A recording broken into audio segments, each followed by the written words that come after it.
Hello po, shoutout po kay Ma'am Elizabeth Sardena from Barangay 4, Poblacion, Calbigan, Western Samar, Maludbalod.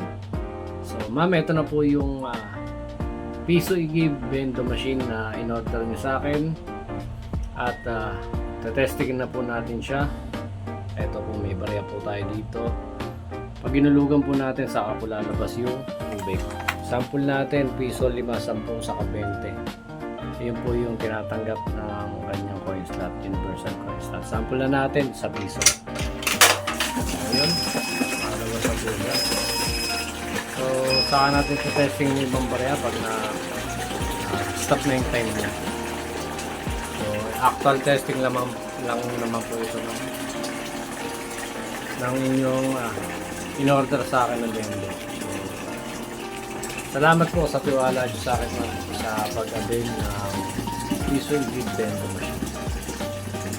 So, bayad na po ito ni ma'am. Bali, papaship na lang ito. Waiting na lang ako sa mag-pick up na courier po ng JKT. So, ginawan ko lang siya ng actual testing. At bayad na ito ni ma'am. So, salamat po ma'am sa pag-avail nyo ng piso i-give bendo machine. Salamat po sa tiwala. So, ayan, magtating na siya. So, sample naman natin ng isang barya na piso.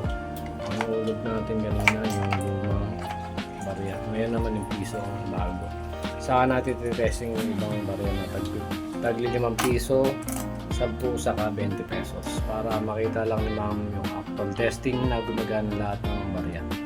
Sample na natin. So yun, ang gana.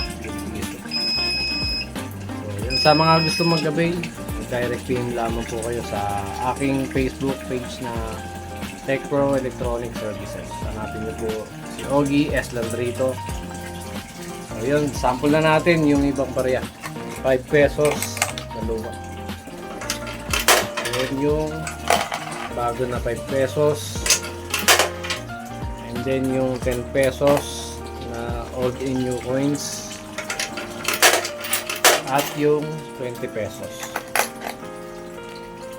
So yun. Pwede na natin patayin yung tubig. Sayang kasi. So yun ma'am, salamat po sa pag-gabil niyo sa akin.